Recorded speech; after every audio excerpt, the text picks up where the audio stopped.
સર્વે મુક્તોને હૈયાના હેતથી જય સ્વામિનારાયણ. આજે પરમ કલ્યાણકારી પાવન ભીમ એકાદશી છે. મારે બે મનની વાતો કહેવી છે. એક તો એ કે આપણે નિત્ય આરતીમાં બોલીએ છીએ કે મુક્તાનંદ કહે મુક્તિ સુગમ કરી સિદ્ધિ, સુગમ કલ્યાણનો રસ્તો શું? આમ તો ગુણાતીતાનંદ સ્વામીએ પોતાની વાતોમાં લખ્યું છે કે લાખ મણ લોઢાનો ગોળો વાયુના લેરખે ઘસાતો ઘસાતો ઘસાતો અહીંયા ધરતી ઉપર આવે તો પવનના લેરખે લોઢું રજ થઈ જાય. આજે અનેક જગ્યાએ એવા હાબુ આવે છે કે હાબુ વાપરો ને 3 કલાક પલાળો ને તો હાબુ હારો કપડાં ફાડે એવો હાબુ નથી ઓગળતો, આ લોઢું ઓગળી જાય. આટલું દોરી બનાવનારું છે. પરંતુ ગુણાતીતાનંદ સ્વામીની વાતોમાં જીવનમાં જ એક ટચુકડો પ્રસંગ મારે વાંચવામાં નોંધમાં આવ્યો હતો કે ગુણાતીતાનંદ સ્વામી એકવાર અમદાવાદ ગયેલા. નડિયાદના કૃપારામે સ્વામીને કહ્યું કે અહીંયા સત્સંગ કરવા માટે આવો. અને એ વખતે પહેલી વહેલી ટ્રેન નીકળેલી અમદાવાદથી નડિયાદ જતી હતી. તે ગુણાતીતાનંદ સ્વામીની ટિકિટ એમને લઈ દીધી, કારણ કે કૃપારામ એ વખતે નડિયાદના બહુ મોટું નામાંકિત વ્યક્તિ હતા, પ્રતિષ્ઠિત વ્યક્તિઓમાં એની ગણના થાય એવા હતા. એટલે ગુણાતીતાનંદ સ્વામી પહેલાં વહેલા ટ્રેનમાં બેસીને અમદાવાદથી નડિયાદ ગયા.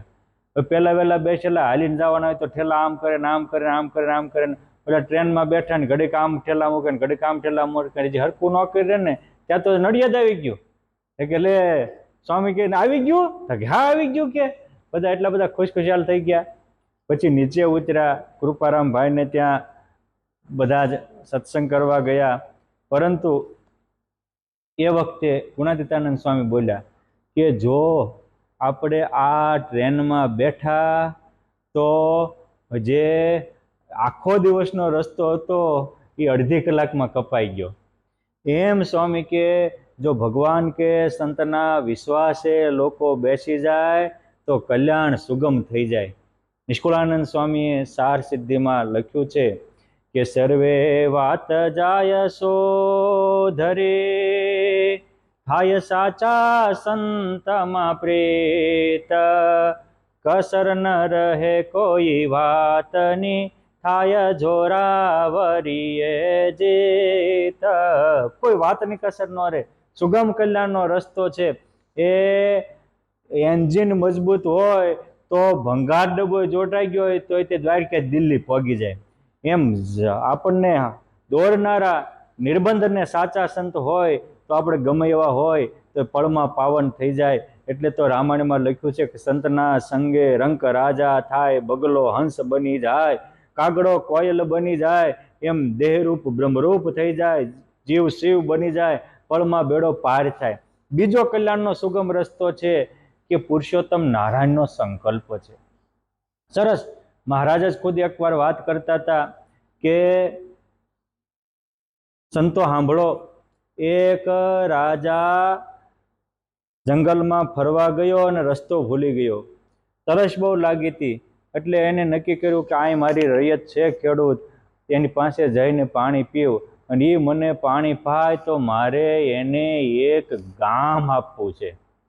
પણ ખેડૂતને એમ થયું કે આ કોક રખડતો ભટકતો આવે છે, મને કદાચ મારશે. એટલે રાજા પહોંચે એ પેલા માટલું ફોડી નાખ્યું. પછી તો કે હું તો આ રાજા છું ને. ખેડૂત ઓળખી ગયો, ખરેખર રાજા દૂરથી ખબર નહોતી. ભલે જંગલમાં ભટકતો.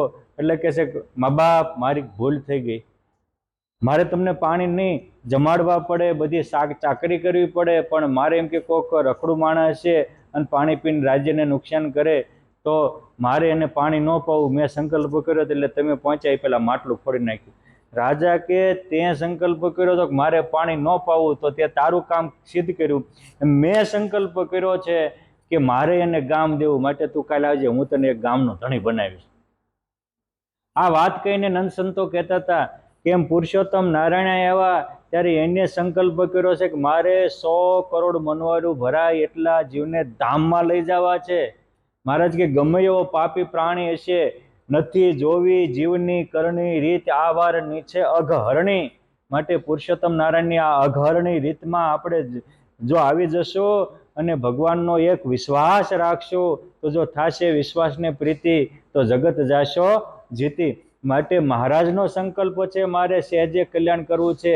મારા સંતનો ગુણ લે, મારા મંદિરનો ગુણ લે, મારા વાર્તાનો ચરિત્રનો ગુણ લે, મારા સંતો ભક્તોનો ગુણ લે, એની ફૂલ નહીં તો ફૂલની પાંખડી નિસ્વાર્થ ભાવે સેવા કરે.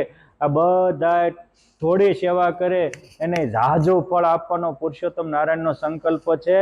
એટલે મારા વાલીડાઓ બથમાં ગાલી વિમાન લાવીને મારો નાવલિયો નાથ તેડી જશે. અને આ પુરુષોત્તમના સંકલ્પના બળે ગાનલાની મોલી ડોશી કહેતી હતી કે મારા હાથનો રોટલો ખાઈ અક્ષરધામનો અધિકારી થાય. આ પુરુષોત્તમ નારાયણના સંકલ્પના બળે ગાધડકાના ગોવિંદભાઈ દરજી કહેતા હતા કે મારું સીવેલું કપડું પહેરે એનું કલ્યાણ થાય. આ સંકલ્પના બળે પરમહંસો ગામડે વિચરતા હતા, કહેતા હતા કે અમારો અડીલો વાયરો અડે અને ઉદ્ધાર થઈ જાય. કેમ જે પુરુષોત્તમ નારાયણનો સંકલ્પ છે અને એના સંકલ્પને કોઈ દુનિયામાં મિથ્ય કરનાર નથી. નિષ્કુળાનંદ સ્વામી પુરુષોત્તમ નારાયણ પ્રકાશમાં લખ્યું છે કે એનો કોણ હોય આડીનો કરનાર, ન હોય ધણીનો ધણી નિર્ધાર. જેસે સમર્થ સર્વે પ્રકારે તે તો જે ધારે તે કરે. એમ પુરુષોત્તમ નારાયણ સર્વ પ્રકારે સમર્થ છે.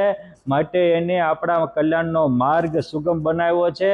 માટે આપણે શિક્ષાપતિ પ્રમાણે રહેવું, આજ્ઞા ઉપાસનાની દઢતા કરવી અને સત્સંગ કરી ભવસાગર તરી જાઓ. જય સ્વામિનારાયણ.